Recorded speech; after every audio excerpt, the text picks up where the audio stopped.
안타깝게도 아들을 먼저 하늘나라로 보낸 어머니가 있었습니다. 가슴에 그 아들 묻고 그 무엇으로도 위로받기 어려웠지요. 그 어머니께서 묘지 관리인에게 부탁을 했어요. 내가 충분하게 돈을 드릴 테니까 매주일마다 이렇게 꽃을 우리 아들의 무덤에 꽂아 달라고.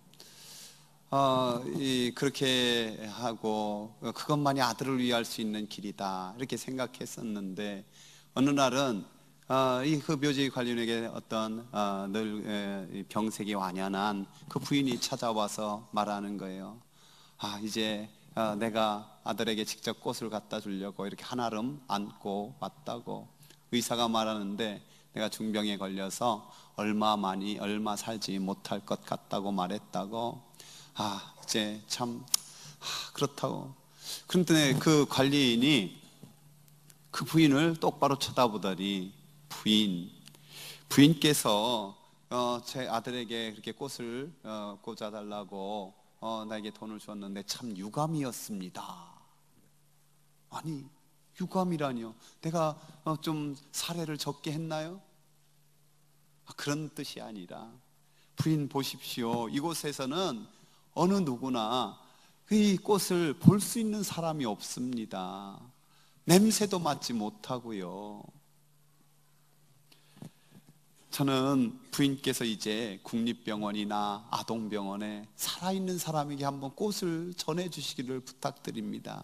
그들은 그 꽃 볼 수 있고 그 꽃 냄새도 맡을 수 있고요, 아마 기뻐할 거요. 그러자 그 부인이 아주 고개를 숙이고 아무 말 없고 몹시 언짢은 그런 표정으로 잠시 있다가 돌아갔어요.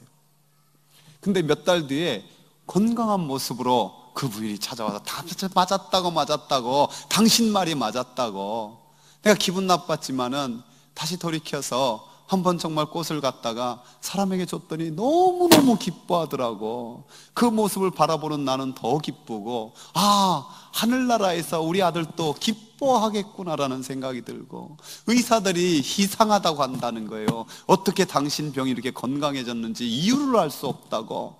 그러나 나는 압니다. 왜냐하면 나에게는 새로운 삶의 목적이 생겼기 때문입니다. 여러분, 그렇습니다. 여러분에게는 어떻습니까? 삶의 목적이 있습니까? 삶의 표대가 있습니까? 살아야 될 이유가 분명히 있습니까? 오늘 본문에서 사도 바울은 자기의 삶의 목적을 이렇게 말씀하고 있죠. 표대를 향하여 그리스도 예수 안에서 하나님이 위에서 부르신 부름의 상을 위하여 달려가노라. 사도 바울은 표대가 있었어요. 그것은 뭐냐면 율법의 제일자가 되고 율법을 잘 지키는 자가 되는 거였어요. 그래서 그 누구보다도 가장 훌륭한 선생님 밑에서 열심히 공부했어요. 또 그 율법을 지키는 열정이 얼마나 특심했는지 예수 믿는 사람 다 잡아 죽이려고 했어요. 그러다 예수님 만나고 자기가 삼았던 표대가 배설물밖에 안 됐던 것을 기억하고 새로운 표대를 가지고 지금 달려가고 있다라고 고백하고 있는 거예요. 이것이 나의 삶의 목적이다 그러는 거죠. 그 삶의 목적을 가장 분명하게 하신 분, 우리 주 예수 그리스도이십니다. 주님께서 마지막에 이런 기도를 드렸죠. 함께 읽어볼까요? 아버지께서 내게 하라고 주신 일을 내가 이루어 아버지를 이 세상에서 영화롭게 하였사오니, 아버지여, 창세전에 내가 아버지와 함께 가졌던 영화로서 지금도 아버지와 함께 나를 영화롭게 하옵소서.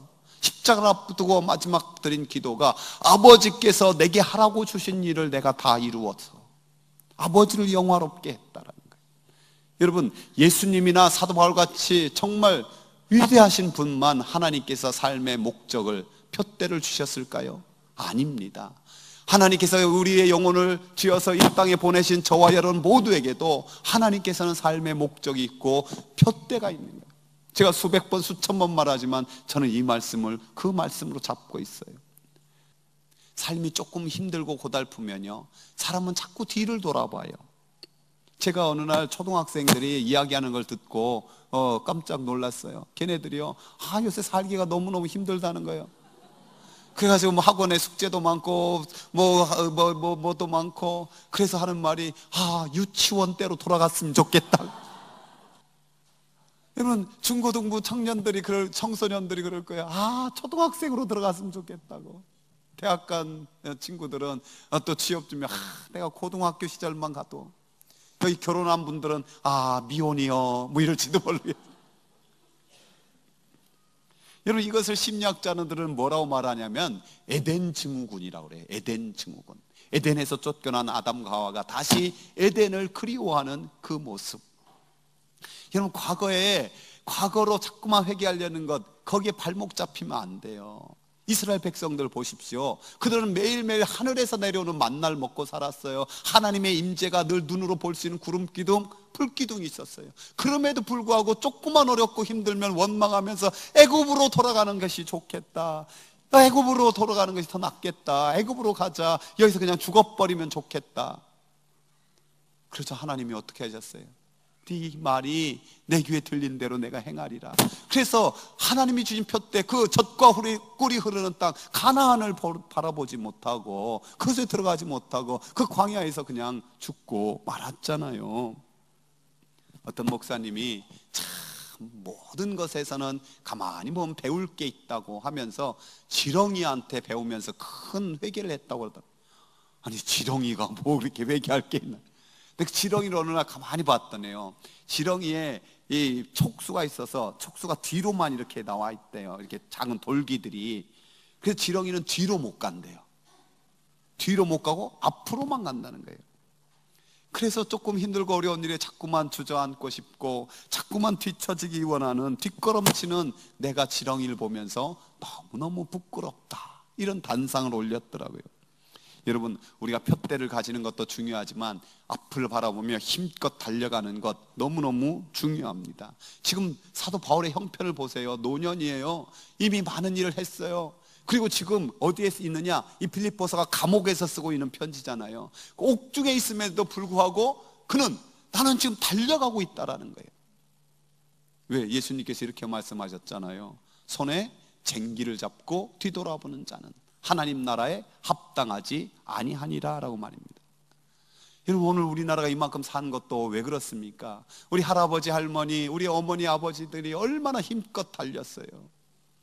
6.25 전쟁이 이제 70주년 앞두고 있는데 참으로 얼마나 그 참상, 정말 사진으로 보면 정말 이랬을까, 이런 아픔이 있잖아요.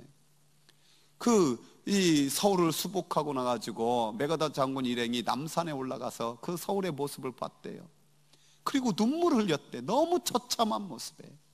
그러면서 이 도시가 다시 건설될 수 있을까? 이 도시가 다시 일어날 수 있을까? 그러자 그 옆에 있던 더 타임스 기자가 이렇게 말했대요. 이 도시가 다시 일어날 수 있다는 것은 쓰레기 더미에서 황금 장미꽃이 피는 것보다 더 어려울 것입니다. 여러분, 그러나 오늘 어떻게 됐습니까?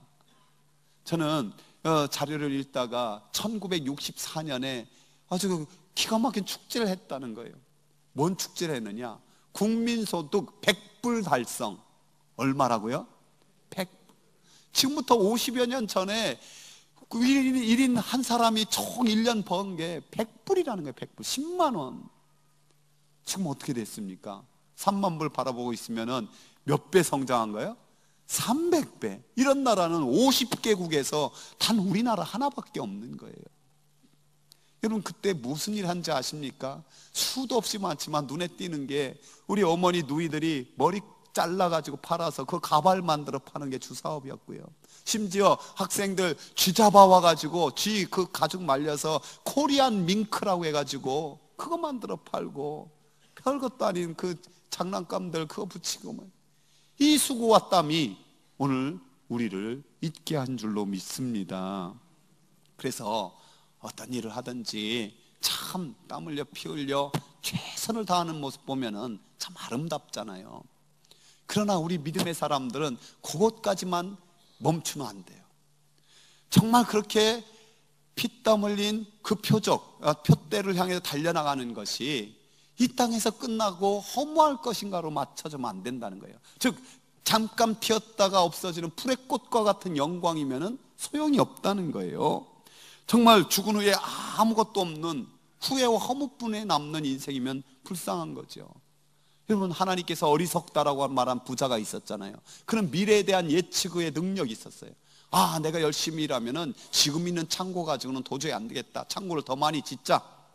많이 지었고 거기에 열심히 일해서 정말 가득가득 채웠어요.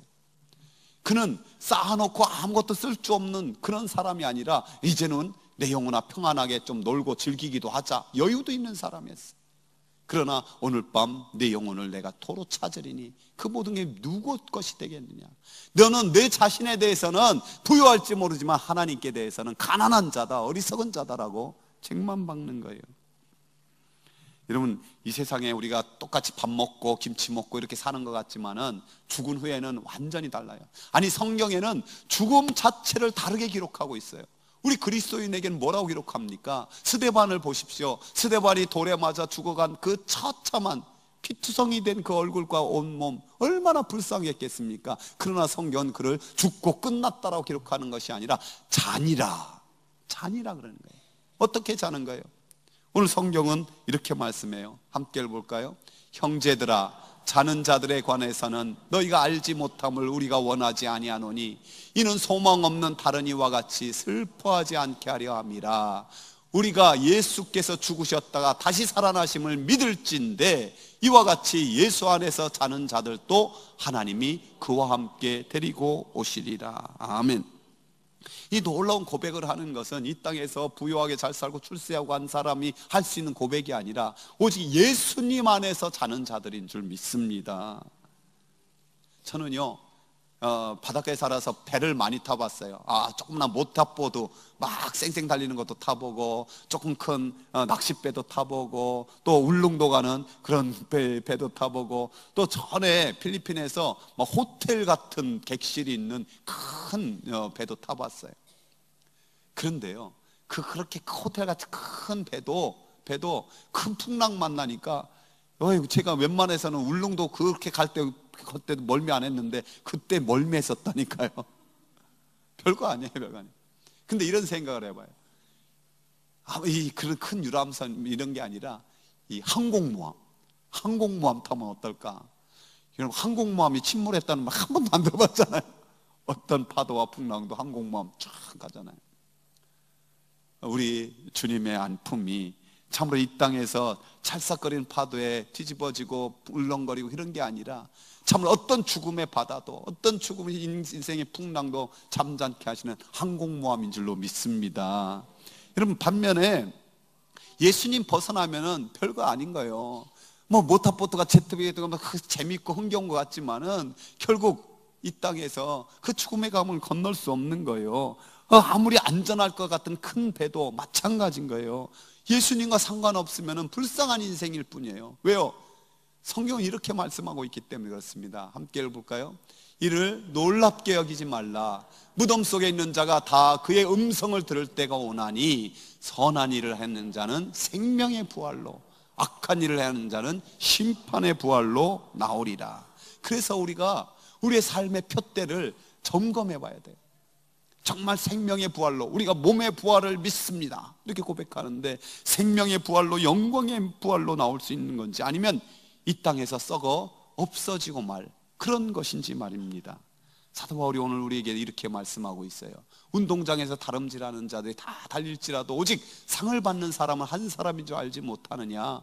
너희도 상을 받도록 달려가라. 상을 받도록 달려가라. 이렇게 상을 받도록 달려가라고 말할 수 있었던 이유는 뭐냐면요, 자신이 그렇게 달렸다라는 거예요. 내가 그렇게 달렸고 내게는 어떤 상이 있느냐, 또 그대들에게도 이런 상이 있다라고 유언처럼 말한 것, 우리 너무너무 잘 알죠? 함께 읽어볼까요? 나는 선한 싸움을 싸우고 나의 달려갈 길을 마치고 믿음을 지켰으니 이제 후로는 나를 위하여 의의 면류관이 예비되었으므로 주 곧 의로우신 재판장이 그날에 내게 주실 것이며 내게만 아니라 주의 나타나심을 사모하는 모든 자에게도니라. 아멘. 사랑하는 성도 여러분, 저와 여러분의 푯대가 이 세상 것, 이 세상에 썩어 없어질 것이 아니라 의의 면류관, 영광의 면류관, 생명의 면류관, 썩지 않는 면류관, 그런 면류관을 받을 수 있는 것이 될 수 있기를 축복합니다. 우리 옆 사람에 축복합시다. 우리의 푯대가 의의 면류관, 생명의 면류관 되기 바랍니다. 아멘. 오늘 본문을 가지고 많은 그리스도인들이 성공 법칙을 찾고 있어요. 성공하려면 목표를 분명히 해야 된다. 그 목표를 위해서 과거에 성공했든지 과거에 실패했든지 그런 것 다 잊어버리고 힘껏 달려야 된다 등등등. 그러나 오늘 본문에 제일 중요한 건 뭔지 아십니까? 네 표대가 뭐냐는 거예요. 그렇다면 사도 바울이 그렇게 말한 사도 바울의 표대는 뭘까요? 사도 바울의 표대는 이렇게 말씀하고 있어요. 내가 그리스도와 그의 부활의 권능과 그 고난에 참여함을 알고자 하여 그의 죽으심을 본받아 어떻게 해서든지 죽은 자 가운데 부활에 이르리 하오니. 사도 바울의 표대가 뭐냐면 몸의 부활이에요. 몸의 부활. 뭐 예수 믿는 사람들 예수 믿기만 하면 예수님이 부활한 것처럼 다 그렇게 부활하는 거 아닙니까? 여러분, 맞아요. 우리가 그렇게 부활할 거예요. 왜? 우리는 천국 시민이니까. 그래서 사도 바울이 빌립보 교회에 이렇게 또 말하고 있잖아요. 우리의 시민권은 하늘에 있는지라. 거기로부터 구원하는 자 곧 주 예수 그리스도를 기다리노니 그는 만물을 자기에게 복종하게 하실 수 있는 자의 역사로 우리의 낮은 몸을 자기 영광의 몸의 형체와 같이 변하게 하시리라. 종종 그래서 주님의 영광의 몸처럼 변하게 하니까 우리 몸이 어떻게 변화될까요? 몸의 부활이 어떻게 일어날까요?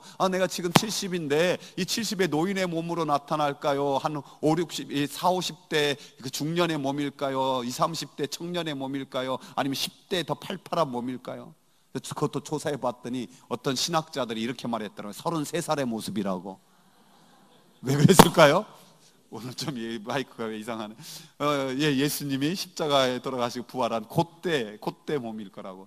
그래서 제가 생각해 봤더니 33살에 제 사진을 보았더니 너무 촌스럽고 지금이 나왔더라고요. 여러분, 우리가 어떤 모습일지 모르지만 영광의 몸이고 또 분명히 자기 정체성을 분명히. 왜? 예수님이 부활하신 모습 나타냈을 때 제자들이 감히 묻는 자가 없더라. 성경에 그렇게 나오잖아요. 그럼 어쨌든 사도 바울은요, 예수님처럼 신령한 몸을 얻는 그 부활의 몸을 갖기를 볏대로 삼아서 달려가는 거예요. 그렇기 위해서 예수님을 더 닮기 원했고, 예수님을 어떻게 하면 주님의 역사를 이룰까? 그래서 결국 그가 한 고백 중에 하나가 놀라운 고백이 있죠. 이후로부터는 누구든지 나를 괴롭게 하지 말라. 내가 내 몸에 예수의 흔적을 지니고 있다라고 말입니다.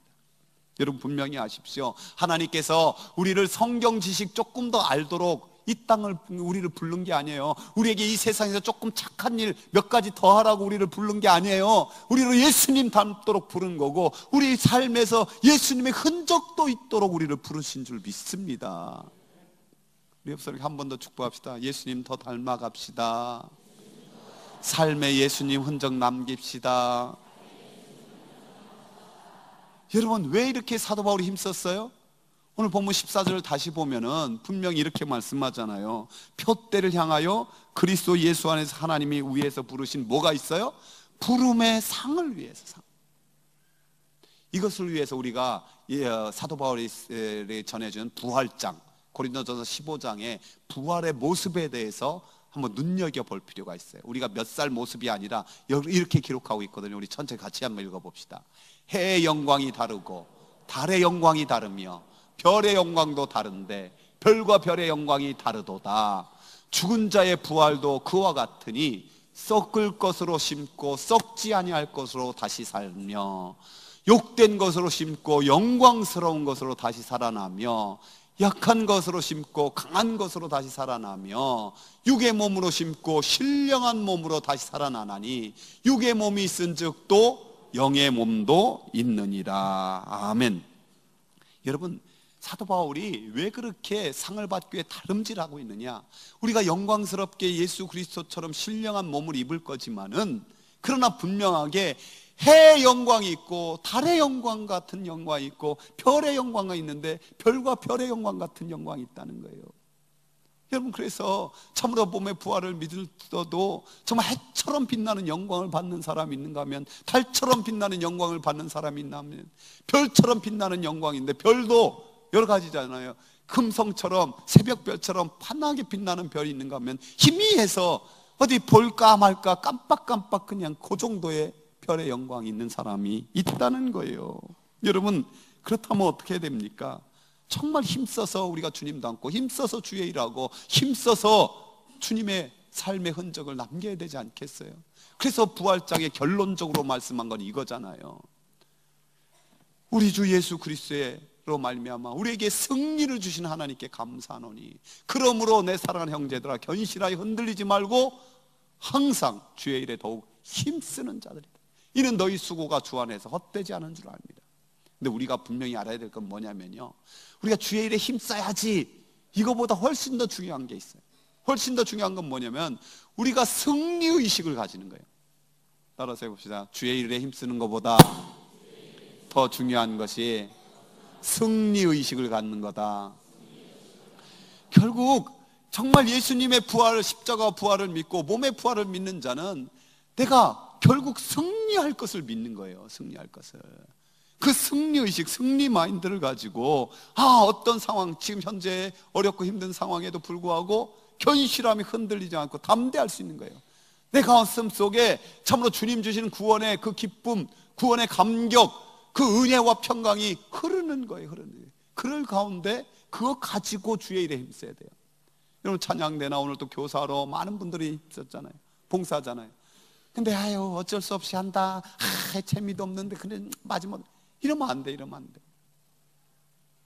정말 주님이 주시는 그 은혜의 감격을 가지고 기쁨을 가지고 참으로 승리의식을 가지고 행할 때 하나님 앞에 더욱더 영광이 될 줄로 믿습니다. 또한 이 봄의 부활을 믿는 자, 가정에서도 가정 천국 만들기 위해서 사랑하고 섬기는 것 하나님이 너무너무 기뻐하시는 거예요. 또한 우리 교회에서 섬기는 건 너무 감사한 거고, 직장에서나 삶의 자리에서 빛되고 소금되고 어떻게 하든지 예수님의 향기 되어 흔적 남기겠다 하는 그 모든 것들 하나님께서 결코 헛되게 하지 아니할 것을 믿습니다. 어느 이름 없는 작가 미상에 나도 부활하게 하소서라는 시가 있어서 이 시를 읽고 말씀을 맺히겠습니다. 우중충한 번데기가 나비가 되듯 나도 부활하게 하소서. 지저분한 군뱅이가 매미가 되듯 나도 부활하게 하소서. 말랐던 뿌리에서 백합의 미소가 피듯 나도 부활하게 하소서. 어두운 모태에서 생명의 울음이 터지듯 나도 부활하게 하소서. 사나운 소리가 들려도 너무 겁내지 말게 하시며 꾸지람을 들어도 너무 낙심하지 말게 하시고 바람이 분다고 아무데로나 끌려가지 않게 하시며 햇볕이 뜨겁다고 그늘만 찾지 말게 하소서. 기왕 지나온 길을 되돌아보지 말게 하시고 어둠이 덮여와도 외로워하지 않게 하소서. 뭉치가 다가올 때도 겟세마네에서 기도하시던 주님, 제자의 배반에도 위로의 시선을 던지셨던 주님, 침 뱉는 자들도 용서하시던 주님, 십자가 위에서도 어머니를 생각하시던 주님, 오 주님, 나도 부활하게 하소서. 내 가슴이 푸른 하늘 되게 하시고 내 생각이 넓은 바다가 되게 하시며 내 영혼을 봄동산으로 만들어 주소서. 아멘.